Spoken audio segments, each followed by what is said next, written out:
Hello friend, एक बार फिर स्वागत है आपका अपने यूट्यूब चैनल स्टेनो गुरुजी स्टडी सेंटर में।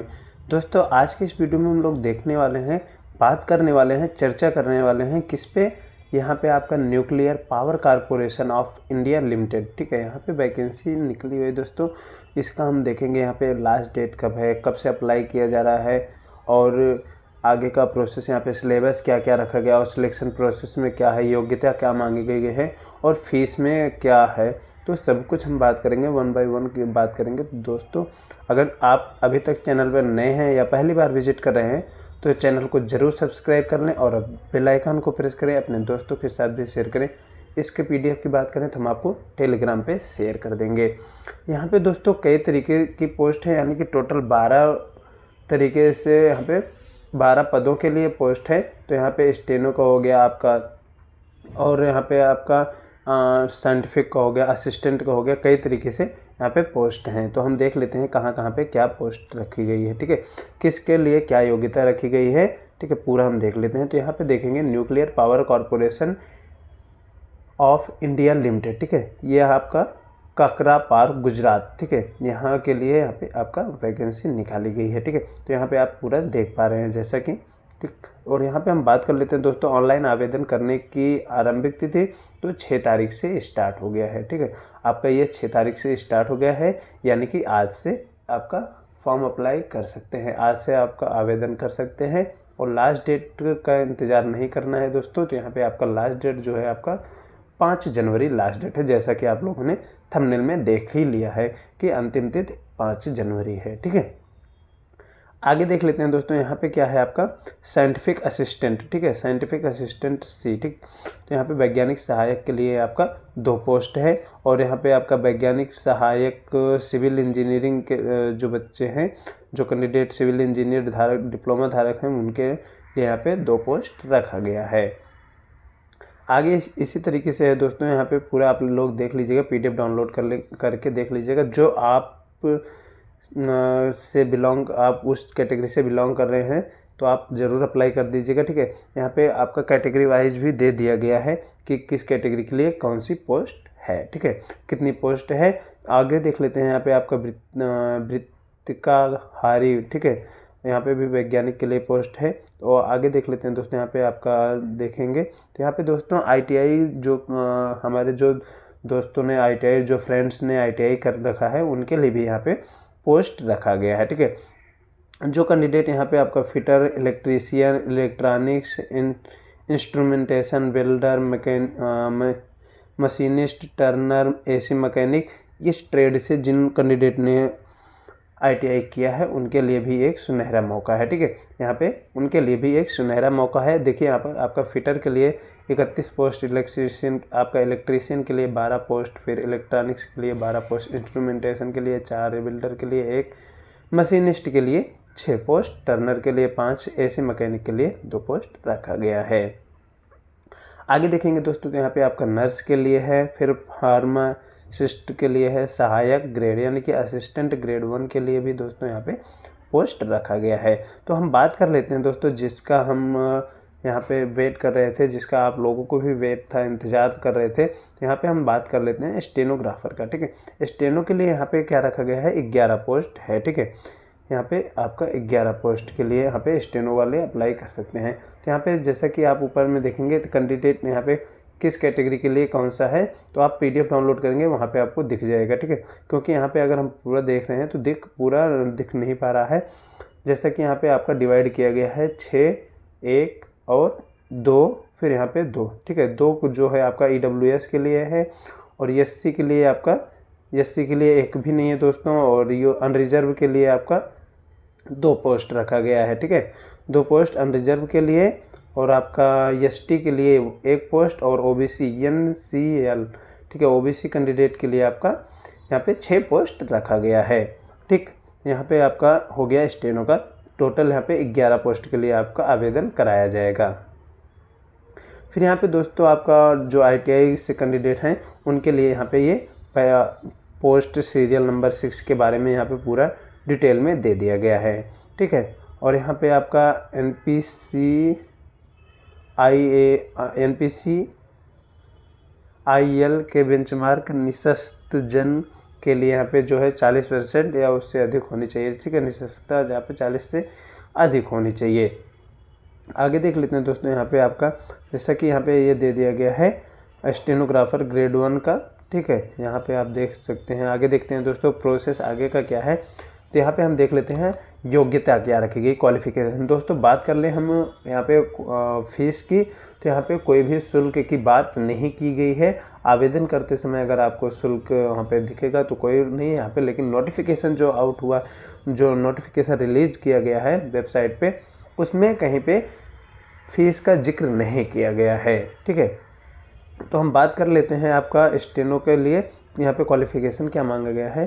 तो यहाँ पे आपको जैसा कि दिख जाएगा दोस्तों, किसी भी मान्यता प्राप्त तो विश्वविद्यालय संस्थान से न्यूनतम पूर्ण योग 50% अंकों के साथ किसी भी विषय में स्नातक डिग्री यानी कि बैचलर आपसे मांगा गया है।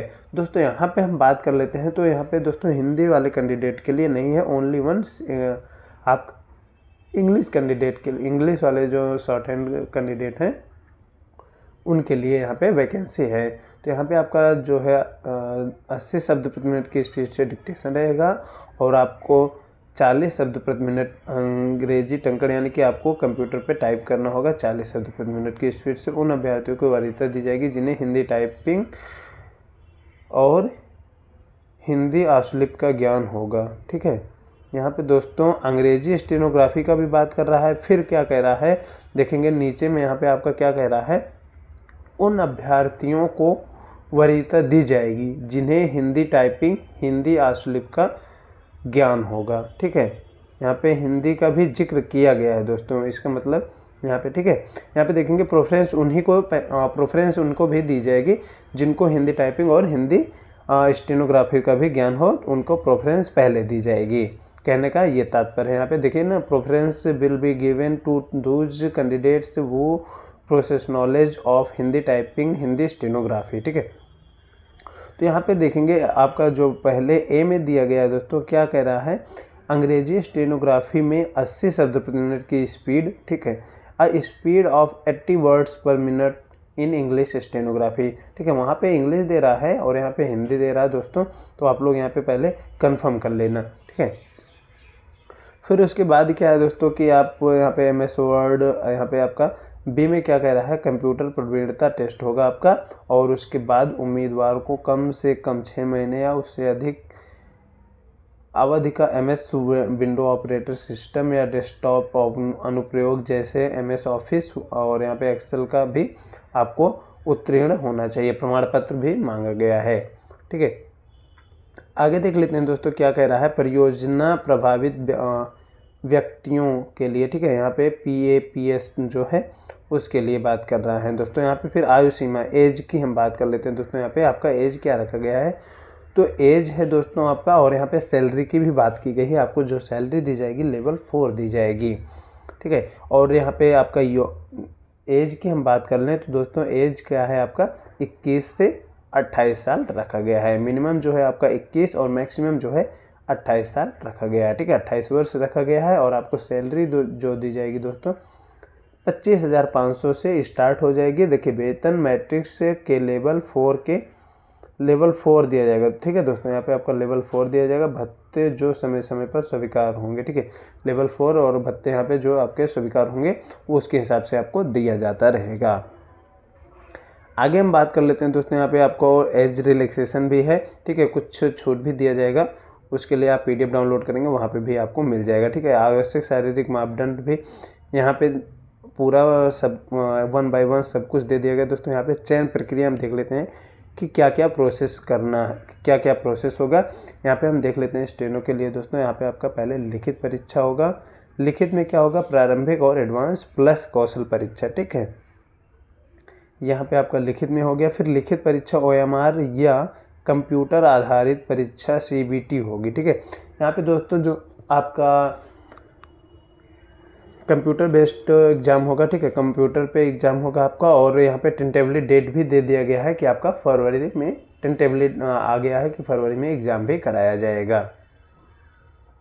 ठीक है, यहाँ पे लिखित परीक्षा ऑनलाइन, यहाँ पे देखिए यहाँ पे जैसा कि आप लोग देख पा रहे हैं, यहाँ पे ये दे दिया गया है, ऑनलाइन परीक्षा संभवतः फरवरी 2023 माह में आयोजित की जाएगी। लिखित परीक्षा की नियत तिथि, समय एवं स्थान प्रवेश पत्र में उपलब्ध होगी। लिखित परीक्षा में भाग लेने के लिए स्क्रीन्ड इन किए गए उम्मीदवारों के प्रवेश पत्र डाउनलोड किए जाने की वेबसाइट पर उपलब्ध करा दिए जाएंगे। ठीक है, यहाँ पे आपको वेबसाइट पे अपलोड कर दिया जाएगा, वहाँ से आप लोग डाउनलोड कर सकते हैं। ठीक है, यहाँ पे फिर क्या कह रहा है दोस्तों, लिखित परीक्षा उत्तीर्ण होने वाले उम्मीदवारों को वैयक्तिक साक्षात्कार, कौशल परीक्षा, दस्तावेज सत्यापन, जो कि संभवतः मई 2023, यानी कि दोस्तों यहाँ पे बहुत ही फास्ट काम होने वाला है। आपका फरवरी में पेपर कराया जाएगा, फिर उसके बाद दस्तावेज आपका डॉक्यूमेंट वेरिफिकेशन के लिए सूरत में आयोजित की जाएगी। ठीक है, यहाँ पे सब कुछ बता दिया गया कि सूरत में आयोजित की जाएगी।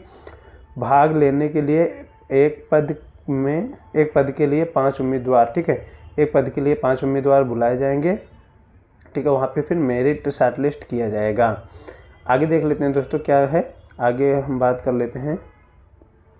यहाँ पे लिखित परीक्षा में क्या क्या रहेगा दोस्तों, इस पे हम बात कर लेते हैं। तो यहाँ पे आपका भाग 1 में जो रहेगा आपका अंग्रेजी हो गया, सामान्य जागरूकता हो गया यानी कि जनरल अवेयरनेस हो गया, और परिणामी यहाँ पे आपका मैथ के 20 क्वेश्चन सारा हो गया, फिर संबंधित विधा। ठीक है, रिस्पेक्टिव डिसिप्लिन का हो गया आपका 60 क्वेश्चन, यानी कि टोटल जो आपका रहेगा 120 क्वेश्चन रहेंगे, और 2 घंटे का, यानी कि 2 घंटे का आपको टाइम भी दिया जाएगा।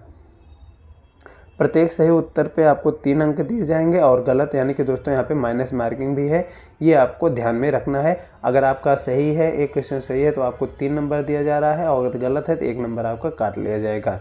ठीक है, 1/3 यहाँ पे माइनस मार्किंग है।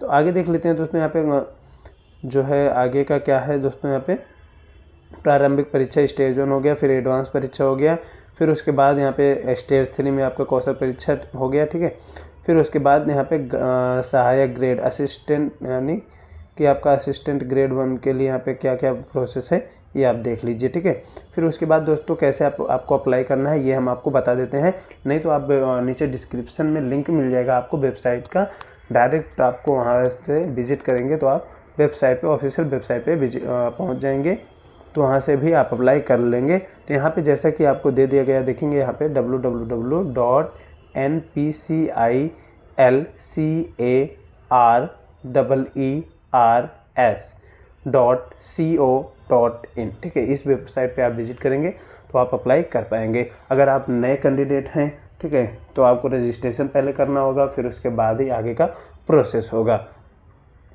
आई होप दोस्तों आपको हमारे द्वारा दी गई जानकारी पसंद आई होगी और समझ में आ गई होगी। तो प्रोसेस क्या क्या है सब कुछ आपको समझ में आ गया होगा। तो चैनल को सब्सक्राइब करें, वीडियो अगर पसंद आया हो तो लाइक करें, अपने दोस्तों के साथ भी शेयर करें, जिससे कि इसका लाभ आपके दोस्तों को भी मिले। और PDF की बात करें तो हम आपको टेलीग्राम पे दे देंगे, टेलीग्राम का लिंक आपको नीचे डिस्क्रिप्शन बॉक्स में मिल जाएगा। तो इसी के साथ हम विदा लेते हैं, मिलते हैं नए वीडियो में नई जानकारी के साथ। तब तक के लिए बाय, थैंक्स फॉर वॉचिंग।